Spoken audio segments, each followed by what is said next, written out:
ہمارے اوپر کوئی داخل نہ ہو. یعنی کمرے میں کوئی بندہ آئے نا, میں نے کوئی پرائیویٹ بات کرنی ہے فرشتے سے, اور تو دروازے پر موجود رہے. کون؟ حضرت ام سلمہ زوجہ مطہرہ کہ کوئی نہ آئے. فبینما ہم علی الباب اذا جاء الحسین. اب میں کھڑی ہوئی ہوں دروازے پر, اسی اثناء میں حضرت امام حسین آ گئے. ففتح الباب, آ کے دروازہ کھولا. فجعل, اب بڑے مزے کی بات ہے, دروازہ کھولا. فجعل یتقافز, اور وہ کھیلنا اچھلنا کودنا شروع ہو گئے. علی ظہر النبی صلی اللہ علیہ وسلم, نبی پاک علیہ السلام کی پشت مبارک پر چڑھ کر کھیلنا شروع ہو گئے. دروازے پر ام سلمہ کو کہا تھا اندر کوئی نہ آئے, اور گھر میں تو آ ہی کوئی نہیں سکتا, اور پھر دروازے کے اندر گھر کمرے کے اندر ام سلمہ بار پہرا دار کھڑی ہے کہ کوئی اندر نہ جائے, پر حسین آ گئے, اندر چلے گئے, رکے نہ. اور جا کے کیا نبی پاک کی پشت مبارک پر کھیلنا شروع کر دیا. تو نبی نے آگے سے کیا کیا؟ نبی کہہ سکتا تھا آپ دیکھ لیں, آپ اپنے آفس میں کہیں کام کر رہے ہو اور بڑا ضروری قسم کا کام ہو, پرائم منسٹر آپ کے بیٹھا ہوا ہو, اس کے ساتھ آپ کی کوئی ڈسکشن چل رہی ہو, اور آپ کا بچہ کے دروازہ کھول کے جناب سیدھا جمپ کر کے آپ کے اوپر سر پہ چڑھ کے بیٹھ جائے اور آپ کے ساتھ کھیلنا شروع کرتے, تو آپ کیا کہیں گے؟ اپنی بیوی کو پوچھ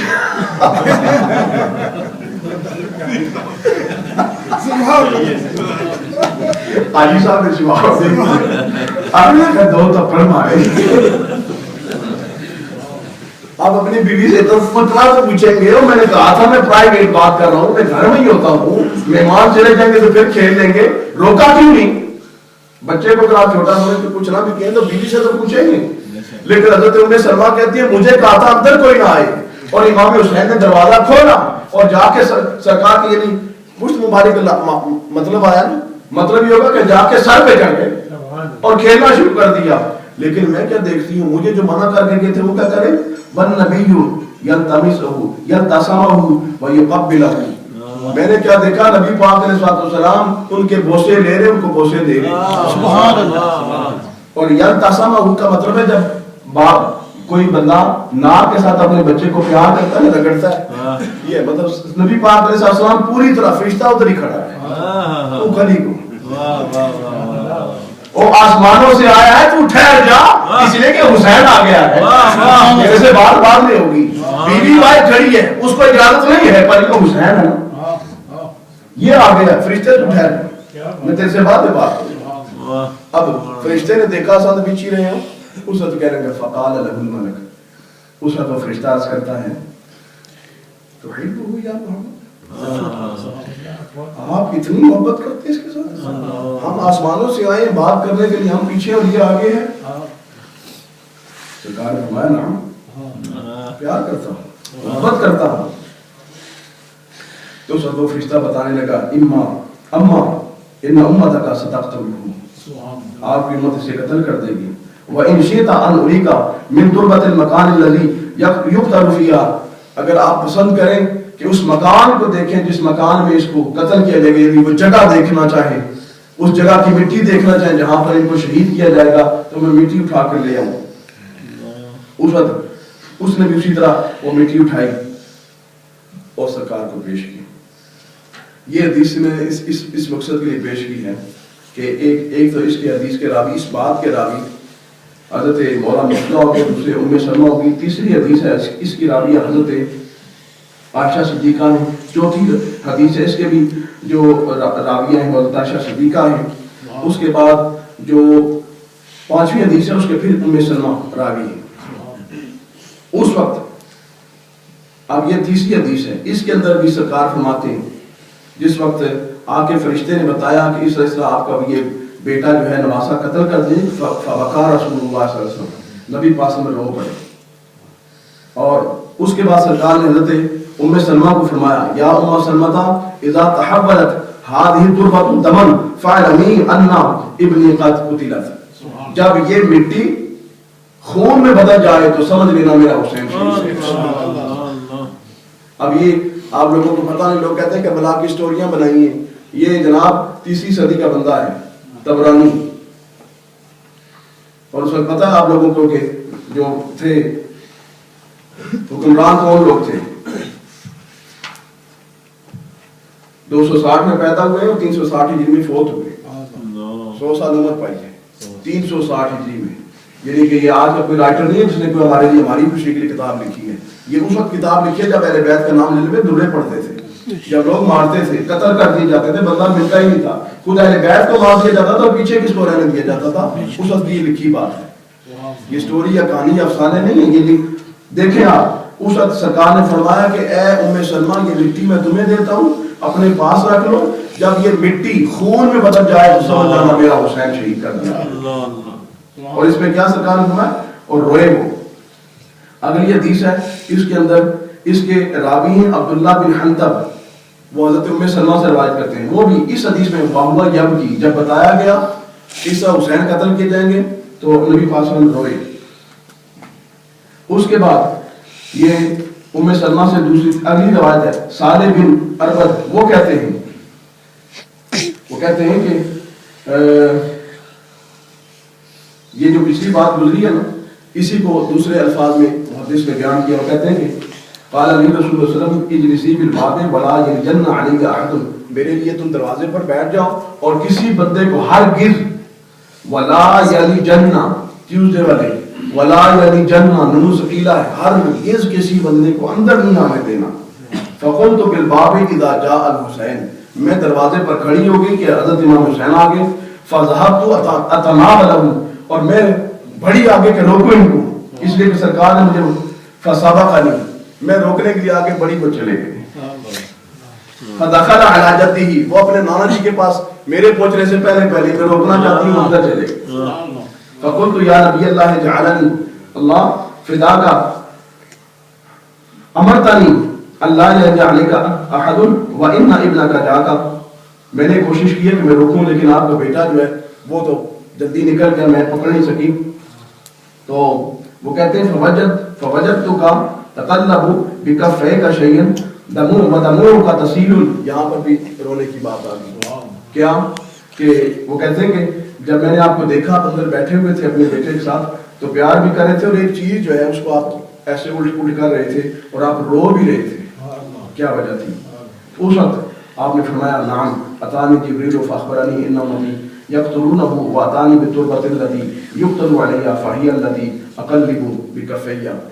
وہ فرمانے لگے کہ یہ جبریل آئے تھے, وہ ساری تفسیر پھر انہوں نے بتائی کہ یہ مٹی ہے, اس طرح ہوگا. یہ اب روایتیں جو میں نے آپ کے سامنے پیش کی ہیں نا جناب, یہ 5 روایتیں پیش کی ہیں. اس میں ایک لفظ بار بار آیا ہے سرکار رو رہے تھے. اب جو ہمیں رونے سے منع کیا جاتا ہے نا, غم سے منع کیا, میں نے اس پر یہ استدلال کرنے کے لیے, یہ واقعہ بتانے کے لیے نہیں کہ سرکار نے بتایا تھا کہ امام حسین قتل کیے جائیں گے, یہ نہیں. میری جو اس وقت استدلال کا موقع ہے وہ کیا ہے کہ سرکار روئے. اب جو جملہ کہا جاتا ہے وہ کیا ہے, وہ یہ ہے کہ آج تم ہمیں منع کرتے ہو کہ امام حسین علیہ السلام کے غم میں نہ روئیں, ان کو جو قتل کیا گیا, ان پر جو ظلم کیا گیا, اس کی وجہ سے آج ہم نہ روئیں. کیسے غضب کی بات کرتے ہو, اس بات سے منع کرتے ہو جو نبی پاک صلی اللہ علیہ وسلم نے خود کی ہے. سنت رسول سے منع کرتے ہو. نبی پاک علیہ السلام حسین نے جو جا کے شہید ہونا تھا اس کے لیے سرکار روئے ہیں, اور آج تم ہمیں رونے سے منع کرتے ہو. یہ تو سنت ہے سرکار کی, اس لیے سال کے کسی بھی دن میں کسی بھی وقت میں اگر ہم حسین کے لیے روئیں گے تو سنت رسول بنے گی. دوسری بات کیا ہے, وہ دوسری بات کر کے میں بات ختم کرتا ہوں. دوسری بات یہ ہے جو بڑے ہی اچنبے کی ہے, اور سنیں گے تو آپ کو بھی مزہ آئے گا, سمجھیں گے تو. وہ یہ ہے کہ آپ کسی کی موت کا سن کر, موت دیکھ کر, مرنے کے بعد روتے ہیں. کسی کا کوئی واقعہ ہوتا ہے نا تو روتے ہیں, لیکن واہ حسین واہ حسین واہ حسین, آپ کی شہادت کا کیا کہنا کہ ابھی شہادت واقع میں نہیں آئی ہے, ابھی ہوئی نہیں ہے, پہلے ہی سرکار ہو گئے.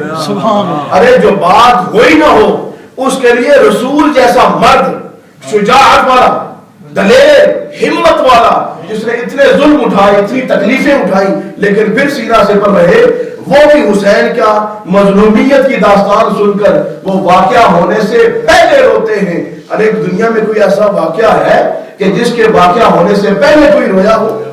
لیکن یہ کربلا ہے فقط کہ جس کے واقع ہونے سے پہلے عام لوگ نہیں سید الانبیاء. سبحان اللہ. ارے اگر واقع ہونے سے پہلے سید الانبیاء ہوئے تو واقع ہونے کے بعد سید الانبیاء کے غلاموں کو تو ہوگی دو. واقعہ ہو چکا ہے واقع سے پہلے. یعنی اب اتنی بڑی بات ہوگی میرے اور آپ کے سمجھنے کے لیے کہ جو بندہ آپ کو امام حسین کے یاد سے میں رونے سے منع کرے، آپ سے کہیں کہ آپ بدعتی ہیں، اس لیے کہ آپ وہ بات کا ہمیں حکم دے رہے ہیں کہ جس سے سنت ختم ہوگی. یہ سرکار کی سنت ہے. اور بدعتی کا مطلب یہی ہے کہ ایسا کام، نیا کام جس سے کوئی سنت اٹھ جائے وہ بدعت ہوتی ہے. اور غم حسین میں رونا اور جو امام حسین پر ظلم ہوا تھا اس کی بات سن کے رونا، یہ نبی پاک علیہ السلام کی سنت ہوگی اور اس سے منع کرنا یہ بدعت ہوگی. تو یہ مسئلہ ہے کہ پیچیدہ سا تھا، یہ بات سمجھ آنی چاہیے. اب کوئی اگر آپ کو کوئی کرنا چاہے نا پسند تو آپ کو پتا ہو کہ لفظ ماتم سے، لفظ سوگ سے کوئی اگر آپ کو ٹریپ کرنا چاہے تو آپ کو پتا ہوگا یہ سوگ اور ماتم وہ دوسرے کرتے ہیں، ان کے لیے بات کرنا. ہم تو غم حسین مناتے، یاد حسین مناتے اور ان کو جو ظلم ہوا تھا اس مظلومیت کی داستان کو اس طرح سنتے ہیں جس طرح نبی نے سنا. جس طرح وہ ہوئے تھے اس طرح ہم ہونا چاہتے ہیں. ہم تو نبی کی سنت کو زندہ کرنا چاہتے ہیں.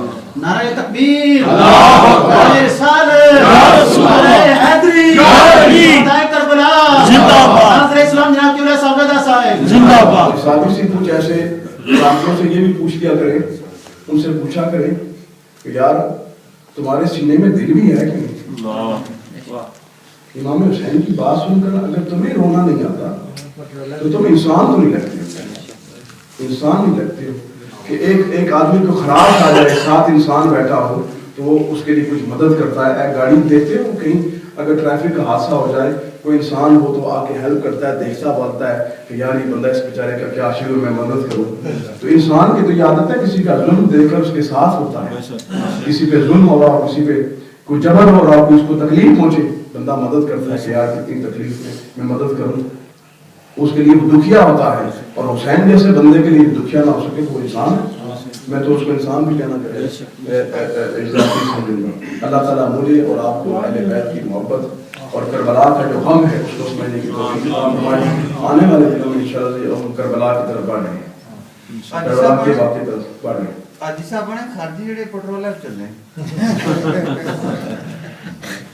اللہ تعالیٰ ہمیں، مجھے اور آپ کو، ہم سب کو، اور جو ساتھی سب موجود نہیں بھی ان سب کو بھی جو ہمارے ریگولر مجالس میں آتے ہیں، ان جو مجلسیں ہیں، محفل جو ذکر اہل بیت ہو رہا ہے، اللہ تعالیٰ اس کو سمجھنے کی توفیق عطا فرمائے اور اہل بیت کے ساتھ سچی محبت عطا فرمائے، سچی نسبت عطا فرمائے، قبر و قیامت ان کا ساتھ عطا فرمائے. آج ہم دنیا کو چھوڑ کر امام حسین صاحب کے ذکر کو اپنا حفظ جان بنائے بیٹھے، کل قیامت کا میدان ہو امام حسین علیہ السلام اس وجہ سے کہ تم میرا نام لیتے تھے، آج ہو میرے سائے میں ہمیں اپنی کمٹی میں چھپا لیں. وما علینا الا البلاغ المبین وآخر دعوانا الحمد للہ رب العالمین والصلاۃ والسلام علی سیدنا محمد وعلی آلہ وصحبہ اجمعین. ختم شریف مختصر پڑھتا ہوں.